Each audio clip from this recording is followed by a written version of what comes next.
think I can take a swing by here. Couple homeless people up there. See, there's no meal here today. So the homeless aren't here. Usually they're all around here. That's the auditorium. Yeah. This is the Good Life Center, which is here. It used to be important sometime, but still, it's here, center. Spacey, that's where Dave worked. Went forward looking right here. Marriott and all the stores behind. But they're pretty good now. You know, the city is really not doing well. And that big building? Right there? That big building? I have to read it. North. The building is what? Bank North, it says. Oh, it's a bank. TD Bank North. Yeah. This is the city you used to cover, Frankie, for the newspaper. And this used to be Forbes. Where's Forbes? Right here. This right here? Yeah. This building? Yeah. Forbes and Wallace department store. I worked all day Saturday, folks, and I got $2.40. But the interest was 6%.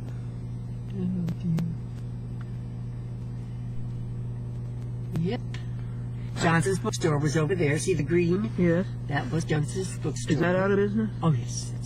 That was the nicest place. Yeah, wasn't that a wonderful store? The second-hand bookstore was in the back. I loved that. Yeah. Time changes. It does. Tempest few get, and the money along with it. I hope the South Church people have gone home, left some parking space for us. Thank you, Jim.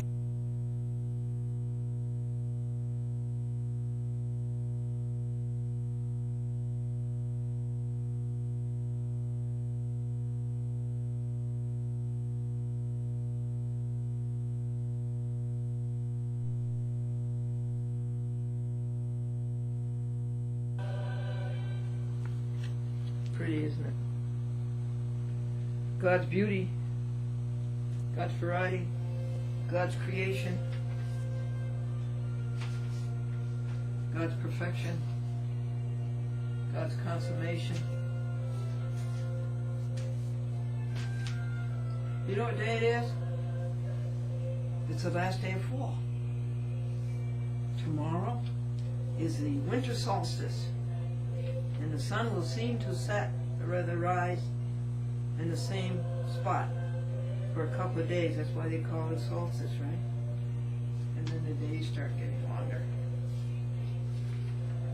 This is the Glendora Public Access TV Network.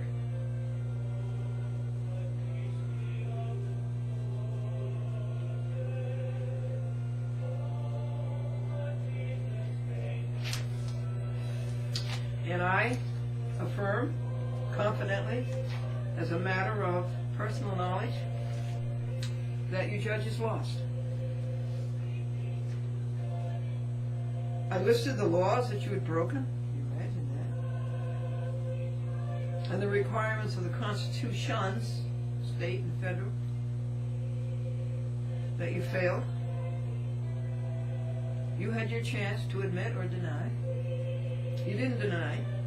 Therefore, you admitted, and by the law of failure to deny, you admitted that you'd broken those laws and that you had failed both constitutions. And that's rather serious. When you fail the Constitution,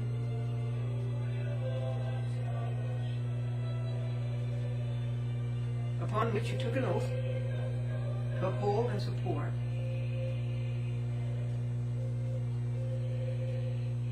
then you perjured your oath, and by the 14th Amendment, mandates 3 and 4, you lose your job on the bench, and you lose your pensions. And you also forfeited the bond that binds that oath. Bye-bye, judges. It's over for you in the courts. I say, I affirm confidently, with personal knowledge, it is over for you judges in the courts. Here are some pictures that my brother Gordon sent you. He got me on the phone trying to find out about public access and Augusta, Maine. Yeah, I didn't recognize it either. Look at this magnificent sunset he got. It's beautiful. This is in Gardner, Maine. These are the teddy bears that I love. Papa Bear. Let's see if we can get the light right. Papa Bear, Mama Bear, and their baby. Yeah, aren't they darling?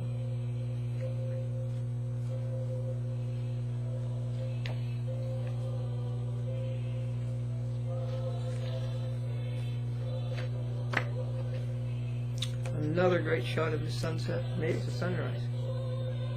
Maybe we have both. This would be sometime in November of 2007. Thank you, Gordon Howard Folsom. We sent up 6.5 hours to Gardner, Maine, just south of Augusta. Isn't that sweet? That's the sign that he made for me.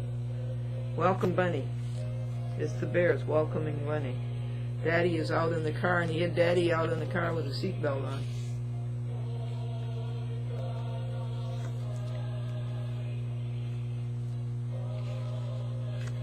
Shall praise thy name on earth and sky and sea. That's Mama Bear. She has such a sweet face. Look at her sweet face.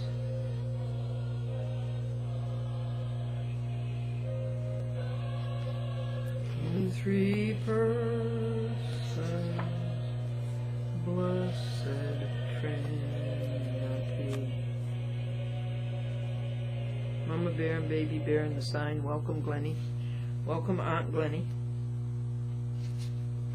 Oh, look at this, folks.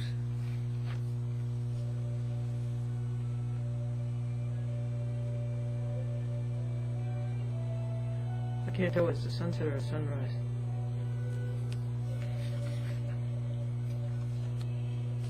Thank you, Gordon. He's 84 years old. And we are the only two siblings left in a family of 4.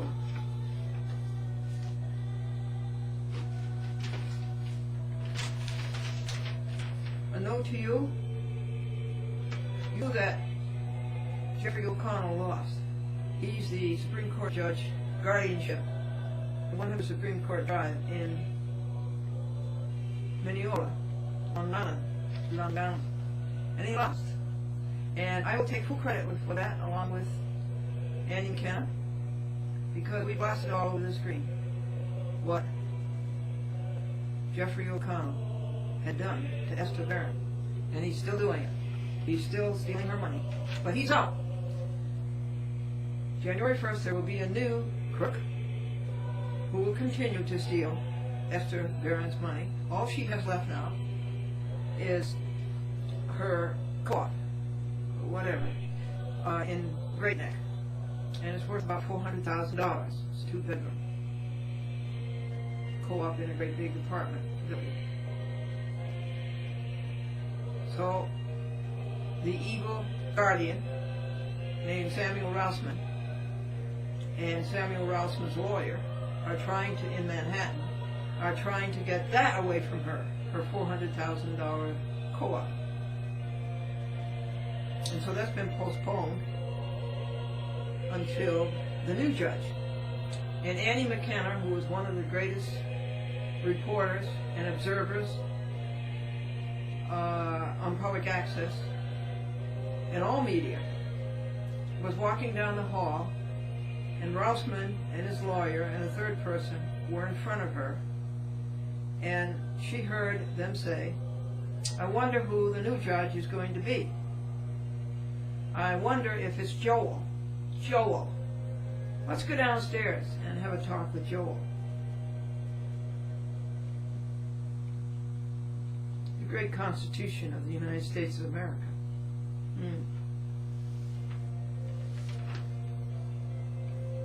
Well, I'm happy to report that Esther Barron, who is paying $2,000 a month to be in a place that she dislikes in Queens, is going in January to live with her son, Joseph Barron, who left me a very kind message thanking us for the help and friendship that Barbara Goldberg and Annie McKenna and Glendora have given and are still giving Esther Barron. These guardianship cases, I'll tell you how they work. There's a new one. They found out that this widow has a house on the South Shore in Long Island that's worth $1 million. So they started to go after her. They started the process just the way they did with Esther Barron, which I followed for you and reported on the TV. And they will get it. You see, there's a bunch of dirty gangsters down in the basement, and they're all pushing the buttons. And they're saying to the judge and all the clerks and all the lawyers, you get that money. I don't care how you get it. You get it by hook or crook, but you just get that money. And you're going to get so much of it. And Rossman, you're going to get so much of it. And clerk, you're going to get so much of it. And lawyer, you're going to get so much of it. But you just get that money. That's what it's all about. And people like O'Connell and Rossman are nothing but puppets. And they better do it. Boy, you better do it or else. But Esther Barron, at 80 years old, is flying high, and she's getting ready to sue them in the federal court on Title 42 of the United States Codes, 1983, civil rights. They're all state actors. They all work for government, a government, either federal, state, or municipal. They're all state actors, and they all come under civil rights. Any state actor, anybody who works for a government who violates your rights is liable to you. Any person.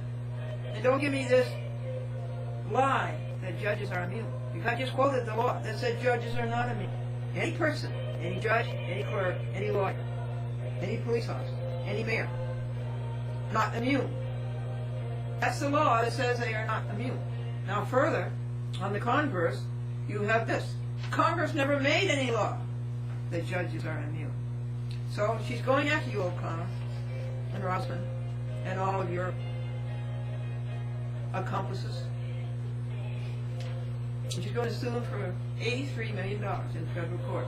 And also under Section 1985 of that same law, which is conspiracy. It's a conspiracy.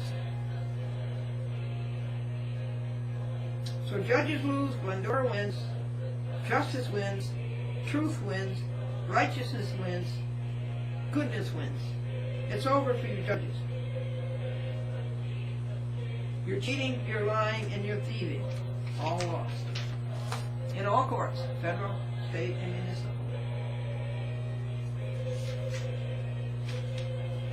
We've got a lot of announcement.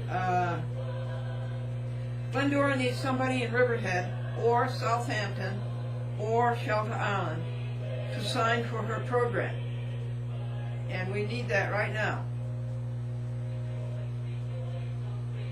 So will somebody in Riverhead, Shelter Island, Southampton, also somebody in East Hampton or Amagansett or Montauk or Waistcott. We need signers for a chat with Glendora. And you can be a TV producer just by signing that application. You can be a TV producer. I have a signer up in Seymour, Connecticut, Ansonia, Derby, Shelton, and 4 other municipalities up there. And he goes around and he says, I'm a TV producer. He says, and I got a paper to show it. They make him sign every 3 months. That's James Correa. I love him and his wife dearly. Alexa Clampett, will you call Glendora instantly, because I have a DVD of your being on TV and you are adorable. So I want to send you that DVD. Alexa Clampett in Yaplank near Patchogue.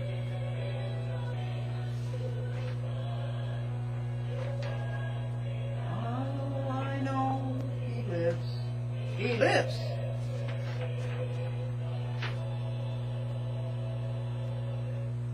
So be it. Amen.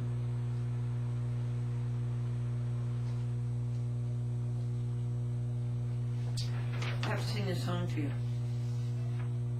Remember, I'm a Methodist. It doesn't matter whether you can sing or not. Only the thing that counts is spirit. On a hill far away stood an old rugged cross, the emblem of suffering and shame. And I love that old cross, where the dearest and best for a world of lost sinners was slain. So I'll cherish the old rugged cross, till my trophies at last I lay down.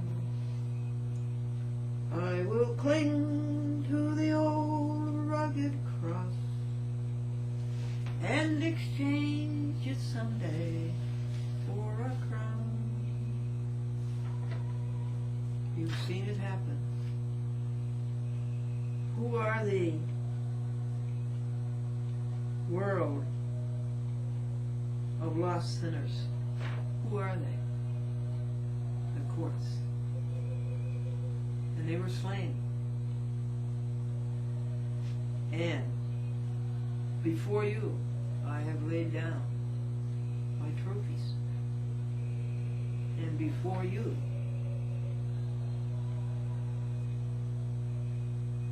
I've exchanged them for a crown.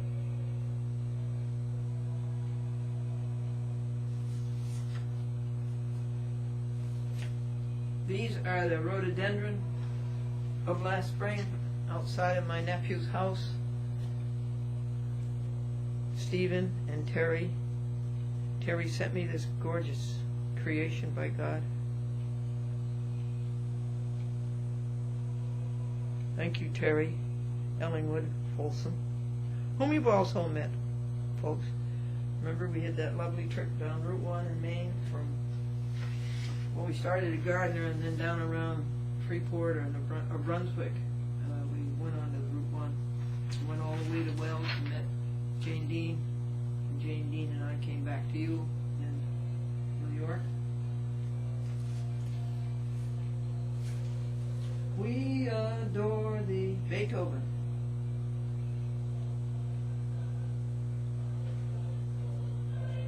I don't think Beethoven ever heard this. This is his 9th symphony and he was deaf by then.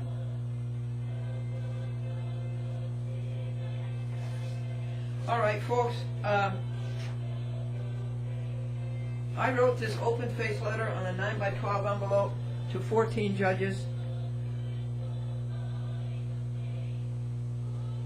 And the most recent judges are Angie Olillo, so-called Supreme Court, State of New York, County of Westchester. But he jumped up to the Appellate Division, which is that horrible place on Monroe Place in Brooklyn. And it was Angie Olillo. Remember the dumb Harrison Court, the clerks? I sued Charles Dolan, Cablevision, Mac Udil, Thomas Garger, Charles Former, Peggy Anderson, Christine Savarino, Cecilia Masterilli, Robert Callaghy, Sally Stevens, Burke and Burke, and Patricia Langeli in the Harrison Town Court, Westchester County, State of New York. And the dumb clerks made it into 2 cases, which was absolutely inexplicable. It's just plain stupidity. And I told them a dozen times, put the case back together the way I wrote it. And so when I appealed John Voch's bought and sold decisions, I told the appellate term what the Harrison Court had done. So please put the case back together as I wrote it. You cannot change the caption on a case without an order. That's a motion has to be made, and it has to be an order issued. And so it goes down to the appellate term. And so they did what I asked them to. They put the case back together as one case, but they did it upside down. And who did this? Angio Little. Little tiny angel, Angio Little. Well, Angio Little was so successful and so competent at doing things upside down that they promoted him to the appellate division. So I sent him this open-faced letter on the 9x12 envelope. And then I sent it to the fiercely crooked Second Circuit in Manhattan. I sent it to the Chief Judge, Jacobs, and I sent it to Kearse, K-E-R-S-E, a circuit judge, and to Jose Cabranes. No way, Jose. And I sent it to the current clerk of the court. They go in and out like a revolving door. And to an underling there named Patricia Chinell. And this is what it said. Over many months, Glendora has charged you on papers filed, on television, and on the World Wide Web of lying, cheating, and stealing, covering up, misrepresentation of material fact, of double-crossing your municipality, your state, and the USA, and failure to do your homework, reading the case, coming to the bench, prepared, violating Glendora's presumptive right that a judge must be fully aware of the facts and circumstances, fully skilled in the law, well-versed, and able to comprehend completely plain Anglo-Saxon language. Repeatedly, Glendora has found and articulated your resorts to ex parte, obfuscation, adumbration, dodges that,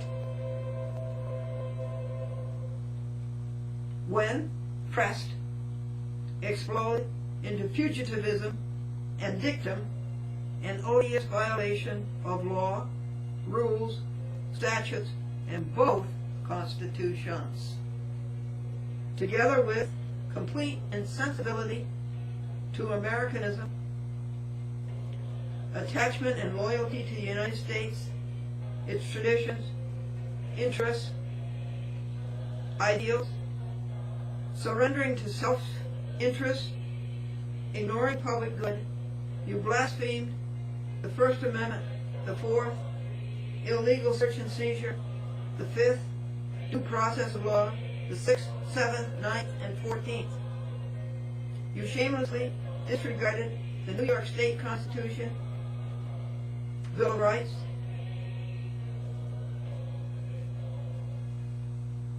you had no statutory authority nor constitutional authority to do what you did.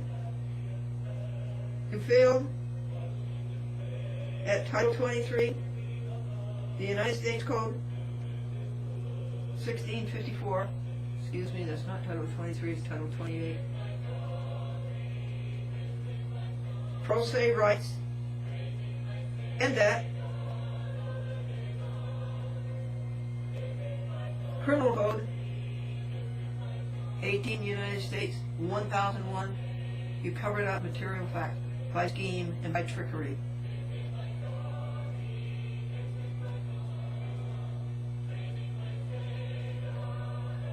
Fine in jail.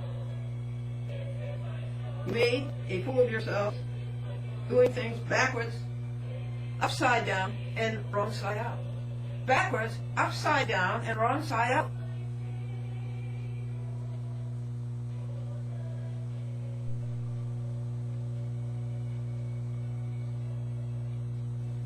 To inter, cover up, and shovel dirt over you leaned on constitutionally non-compliant law. Many laws are constitutionally non-compliant. You were never competent to deal with the gravamen before you but faked non-issues that cost Glendora hours, dollars, and ergs to refute and set the record straight.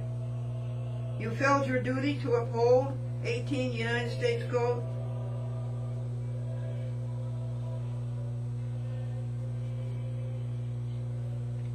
Section 241, 300711, 401A, recall 18 United States Code, Criminal Code 1962, Title 42 of the United States Code 1983, which you know by now is civil rights, and 1985, which you know by now is conspiracy.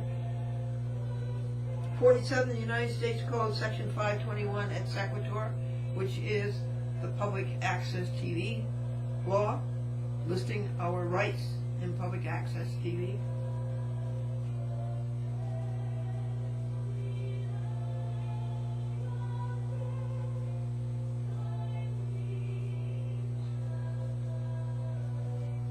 Inter alia, you obstructed justice, 18 United States Code, Section 1503, I think it is. And Glendora abundantly notified you of your legal responsibilities and of fraud. Now, your fraud was an intention, perversion of truth, for the purpose of making another, in reliance upon you, to part with something of value.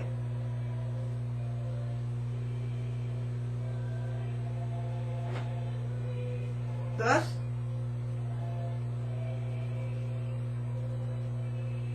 something of value, something belonging to him, thus, to surrender a legal right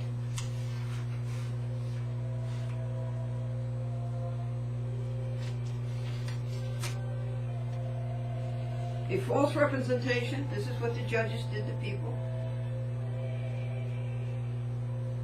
of a matter of fact, by words and by conduct, by false and misleading allegations, by concealment of that which should have been disclosed, by concealment of that which should have been disclosed, which deceived and was intended to deceive, this is what the judges did, to thousands, to millions.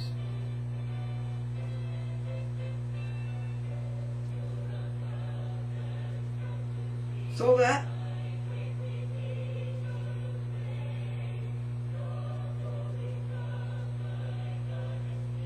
we will act upon it to the legal injury. Glendora notified you of your failure to be equal to and commensurate to the requirements. You did not admit or deny. You did not answer.